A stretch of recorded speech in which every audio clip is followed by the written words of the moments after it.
Hello, everyone. Welcome back to another episode of English with Smith and Sarah podcast. I'm your host, Smith.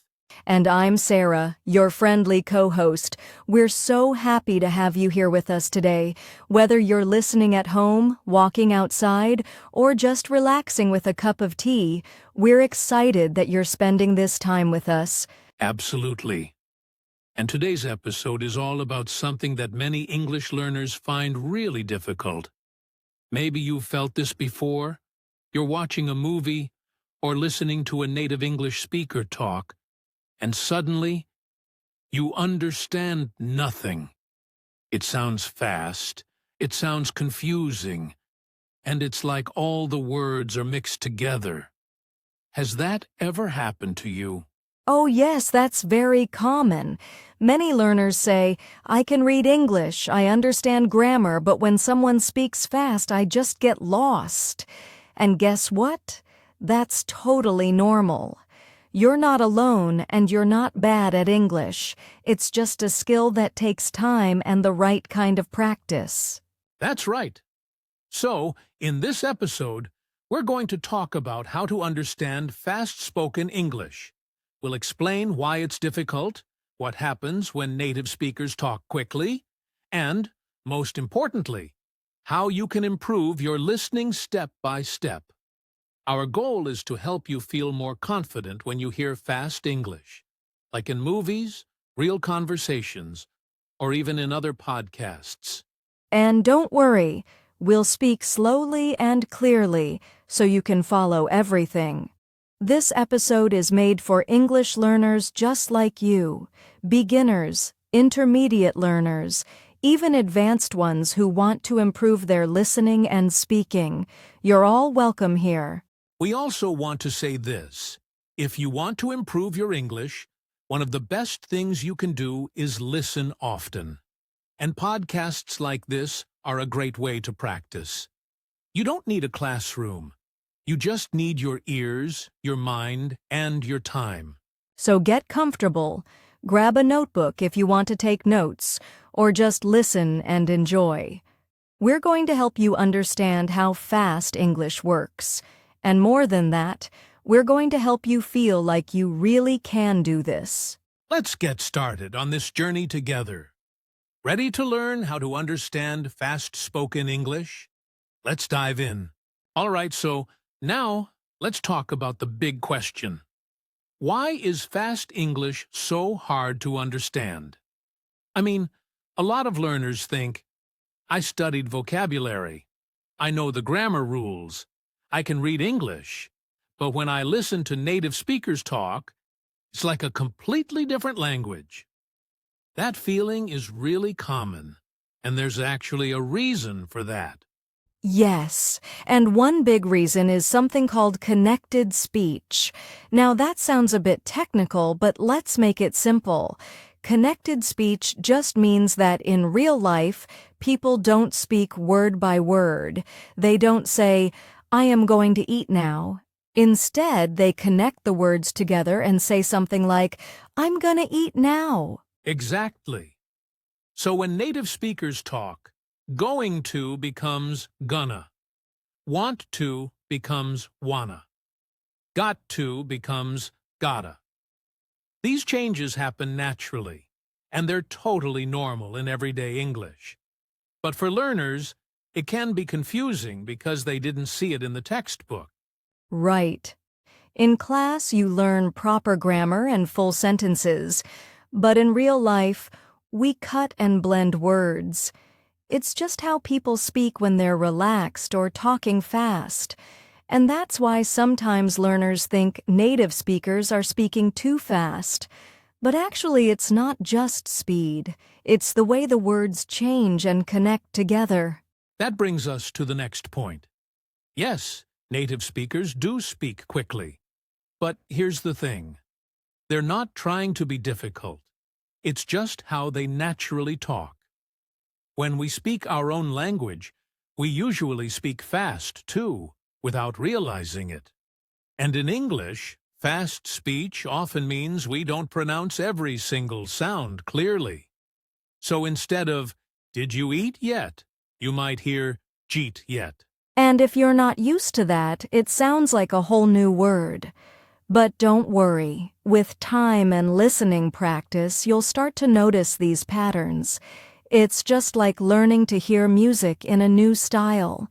At first it sounds confusing, but later you can recognize the rhythm and melody. Another reason fast English is tricky is accents.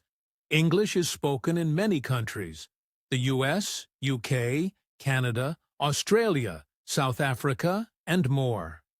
And even in the same country, people can have very different ways of speaking. For example, someone from London might sound very different from someone in New York or Sydney.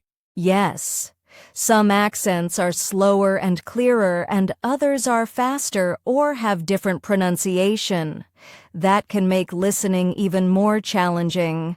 But here's the good news. The more you listen to different accents, the better your ears become at understanding them. It's like exercise for your brain. Totally. And here's one more reason fast English is tough. Native speakers often drop words or use informal phrases. For example, instead of saying, "I have to go to the store," someone might just say, "Gotta go store." It's not perfect grammar, but it's common in casual conversation. And if you're only used to textbook English, you might be thinking, "Wait, where's the subject? Where's the full sentence?" Yes, that's a big one. People often leave out little words like I or am or is. They might say you okay instead of are you okay, or want to hang out instead of do you want to hang out? These short forms are everywhere in fast natural English. And again, it's not wrong or lazy. It's just how people talk when they're relaxed, especially in informal settings with friends or family. So when you hear these short, quick sentences, just remember, they are real English, and you can learn to understand them with practice. So to quickly review, fast English is hard to understand because of connected speech, fast talking, different accents, and the use of short, informal expressions. But now that you know what's happening, you're already one step ahead. Exactly. Understanding fast English isn't magic. It's a skill. And the more you train your ears, the more you'll start to hear the words, even when they're said quickly or in a different accent. Stick with us and we'll show you how. In the next part, we'll talk about the specific features of fast-spoken English and how to spot them. So don't go anywhere. All right, now that we know why fast-spoken English is hard to understand, let's talk about some common features you will hear when people speak quickly. These features can help you recognize the sounds and words better. The first one is contractions. Have you heard of contractions, Sarah? Of course, contractions are words that combine two words into one shorter word. For example, instead of saying I will, people usually say I'll. Instead of do not, they say don't. Contractions make speech faster and easier. Right, and contractions are everywhere in spoken English. Think about she is becoming she's or they are, turning into their. When native speakers talk, they almost always use contractions because it sounds more natural and smooth. Exactly. And if you only learn the full forms in textbooks, it might be hard to catch these shorter forms in real conversations. But don't worry, the more you listen, the easier it gets to recognize I'll, don't, there, and all the others. The second important feature is called linking sounds. This is when the last sound of one word connects to the first sound of the next word. It's like the words are glued together. For example, in the phrase pick it up, instead of hearing three separate words, you might hear pick it up, where the sounds link smoothly. Oh yes, linking helps English sound natural and fast. Another example is go on. Instead of saying go and then on with a clear pause, native speakers link the words so it sounds like go one or guan. Sometimes the W sound connects the two words. And this linking can make it tricky for learners because the words don't sound separate like in slow or clear speech. But if you practice listening for linking sounds, you can start to hear how the words connect, and it becomes easier to understand the meaning. The third feature is reductions. These are words or sounds that get smaller or softer when spoken fast. For example, want to often becomes wanna. So instead of do you wanna go, you hear do you wanna go? Yes. Other examples are got to becoming gotta and going to turning into gonna. These reductions make speaking quicker and more relaxed. It's very common in everyday English, especially in conversations with friends or family. And reductions can make it seem like the words are very different from what you learned, but they are the same words, just spoken in a quicker, easier way. Exactly. Another example is give me becoming gimme. So, give me that book sounds like gimme that book. It might sound strange at first, but this is natural English. The last feature we want to talk about is intonation and rhythm. Intonation is the rise and fall of your voice when you speak. Rhythm is the pattern of strong and weak sounds in a sentence. Both of these make English sound musical and natural. That's right. When native speakers talk fast, they don't just say words flatly. They change their voice to show meaning, feelings, or questions. For example, when asking a question, your voice usually rises at the end. Are you coming? But in a statement, it falls. I am coming. And rhythm is about stress. In English, some words or parts of words are stronger, louder, or longer than others. This helps listeners understand which words are important. For example, in the sentence, I want to buy a new car, the stressed words might be want, buy, and car. This rhythm helps listeners catch the key information even if the sentence is spoken quickly. So, listening for stress and intonation can really help you understand fast English better. So to sum up, fast-spoken English has contractions to make words shorter, linking sounds that connect words, reductions where words get smaller or softer, and a musical intonation and rhythm that shows meaning.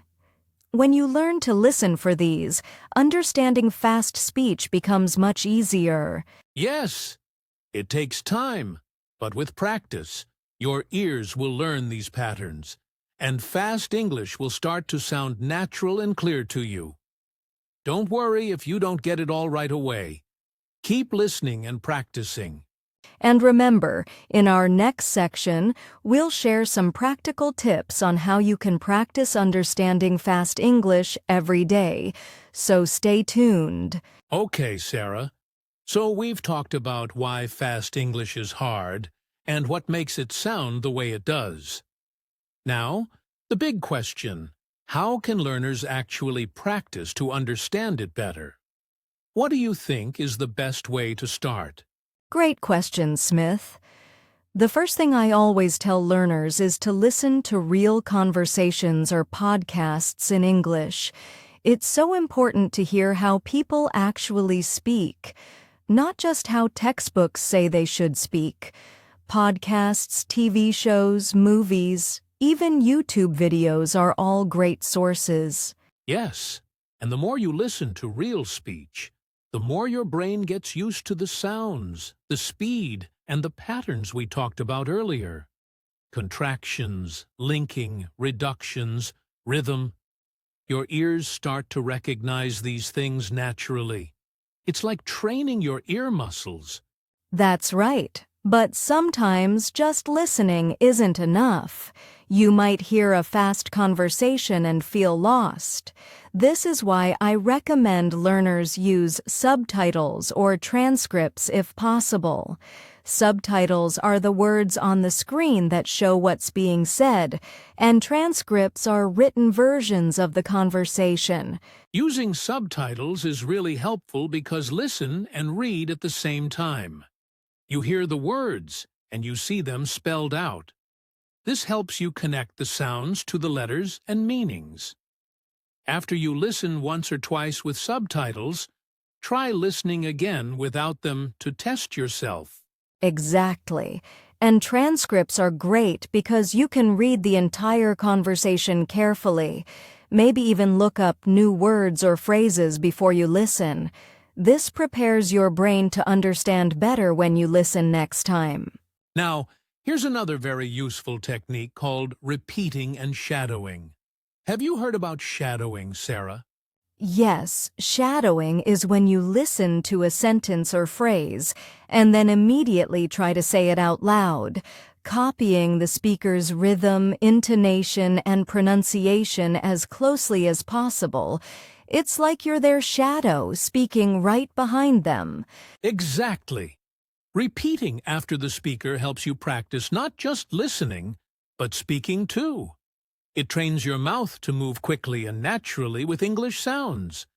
It's a very effective way to get used to fast speech. And even if you can't say everything perfectly at first, it's okay. The important thing is to try, to practice regularly, and to listen carefully. Over time, your speaking will become smoother and your listening will improve too. Another great tip is to slow down the speed of the audio when you listen. Many podcast apps, YouTube, or audio players have a feature where you can slow the speech to 0.75 or even 0.5 times the normal speed. This makes it easier to hear every word clearly. Yes, slowing down is especially helpful when you're just starting or when the conversation is very fast. But try not to stay at slow speed all the time.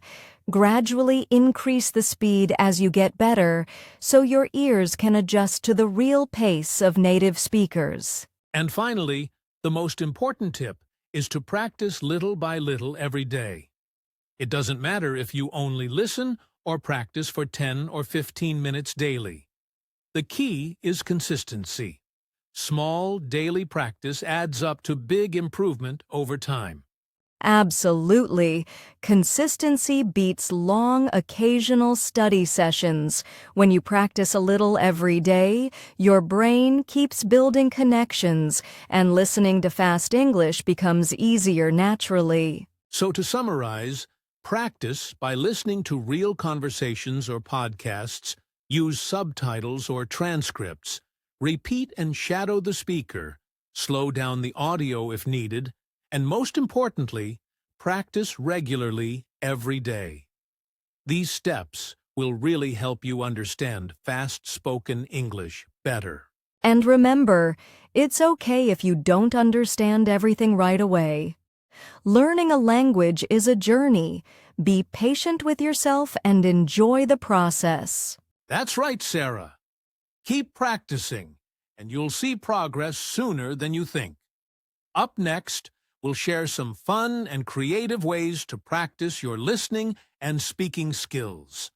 So, stay with us. All right, Sarah. We've shared how to practice understanding fast English. Now, let's talk about some useful tips to help our listeners improve both their listening and speaking skills. Because, listening and speaking go hand in hand. What's the first tip you want to share? Well, Smith, the first and most important tip is to choose easy and interesting content. When you're practicing, don't start with something too difficult or boring. If the topic doesn't interest you, it will be harder to focus and enjoy the learning. Yes, that makes sense. If you like sports, watch or listen to English sports podcasts or videos.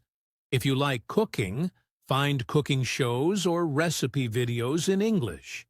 When you enjoy what you're listening to, you want to keep coming back. And that's how learning really happens. Exactly. And if the content is easy enough for you, you won't feel frustrated or confused all the time. This helps you stay motivated and practice more often. So find something that matches your level and your interests. The second tip is to listen many times. Don't expect to understand everything the first time you listen. Even native speakers sometimes listen to a song or watch a movie again because they want to catch details they missed before. Yes, repeated listening is powerful. The first time you might catch only a few words or the general idea. The second or third time, you start to hear more words, phrases, and understand more of the meaning. So listen again and again until you feel more confident. And this leads to the third tip. Repeat phrases out loud. When you hear a phrase or sentence you like or find useful, say it out loud. This helps you practice pronunciation, rhythm, and intonation. Right, Smith. It's like practicing a small conversation or dialogue. Speaking out loud also trains your mouth and tongue to move like a native speaker's. Don't be shy to make mistakes. The more you practice, the better you get. That's a great point, Sarah. And here's the fourth tip. Record yourself. This might sound a little scary at first, but recording your voice can be a huge help. Definitely. When you listen to your own recordings, you can hear how you sound, what words are clear, and what needs improvement. It's like having your own teacher who helps you notice the small mistakes you might not hear while speaking. And over time, if you record yourself regularly, you can listen back and see your progress. It's really motivating to hear how much better you sound compared to a few weeks or months ago. Absolutely. And the last tip is to speak with others as much as possible. Practice conversations with language partners, friends who speak English, teachers, or even online language exchange communities. Yes, speaking with real people helps you practice in a real, natural way. You get used to different voices, questions, and topics. Plus, it's fun, and you learn from your mistakes in a friendly environment. And don't worry if you make mistakes. Everyone makes mistakes when learning a new language. The important thing is to keep trying and talking. The more you speak, the faster you improve your listening and speaking skills. So, to summarize, pick easy and interesting content to stay motivated, listen many times to catch more details, repeat phrases out loud to practice speaking, record yourself to check your progress, and speak with others to get real conversation practice. If you follow these tips regularly, your English listening and speaking skills will get stronger and stronger. Remember, practice makes progress. Exactly. And next, we'll share some fun ideas to make practicing even more enjoyable. So stay tuned. All right, Sarah. Now that we've talked about serious tips for practicing fast English, how about we share some fun ways to practice? Because learning should be enjoyable too, right? Absolutely, Smith. When learning is fun, you're more motivated and you stick with it longer. So one of the best fun ways to practice is to watch movies or series in English. Do you like watching movies, Smith? I love it. Movies and series are great because they show how people speak naturally. With all those contractions, linking sounds, and different accents we talked about before. Plus, you get to see the emotions and body language, which helps you understand better. Yes, and you can start by choosing movies or series with English subtitles. That way, you read and listen at the same time. You can watch a scene once with subtitles, then try watching it again without them to test yourself. Also, pick movies or shows that match your level and interests. If you like comedy, watch comedies. If you prefer adventure or drama, choose those. When you enjoy what you're watching, it doesn't feel like studying. It feels like entertainment. Another fun way to practice is by using English music. Songs are amazing because they help you with rhythm, intonation, and vocabulary. You can listen to your favorite English songs, try to catch the words, and even sing along. Yes, singing along helps your mouth and tongue get used to the sounds and flow of English. Plus, songs repeat the same phrases often, so it's easier to remember new words. And don't worry if you don't understand every word in a song at first. Look up the lyrics online, read them while listening, and then sing along. It's a super fun way to improve your listening and speaking skills. Here's another fun idea. Imitate actors or YouTubers. This means you listen carefully to how they speak, and then try to copy their voice, pronunciation, and even their expressions. Exactly. Choose short clips or videos and try to repeat what they say exactly how they say it. This helps you practice your pronunciation, intonation, and rhythm, and makes your speaking sound more natural. It's like acting. You get to play a role and practice speaking English at the same time. It's a fun challenge and helps build your confidence too. And the last fun idea we want to share today is to play listening games. There are many games and apps where you listen to English and answer questions, fill in missing words, or match sounds with pictures. Yes, games make learning interactive and exciting. Instead of just listening passively, you're actively thinking and responding, which helps your brain remember better. Some popular listening games include quizzes, word puzzles, or even online conversation simulators. You can find many free games online or on your phone. So to wrap up, fun practice ideas include watching movies or series with subtitles, listening to and singing English songs, imitating actors or YouTubers, and playing listening games. These activities make learning English enjoyable and keep you motivated. Exactly. When you enjoy your practice, you'll naturally want to do more and improve faster. So find what you like and make your English learning journey fun and exciting. Well, Sarah, here we are at the end of our episode about understanding fast-spoken English. Before we say goodbye, I think it's really important to remind our listeners of something very important. Learning a language, especially listening to fast English, takes time. It's not something that happens overnight. That's so true, Smith. Sometimes learners feel frustrated because they don't understand everything immediately, or they don't speak as quickly as native speakers.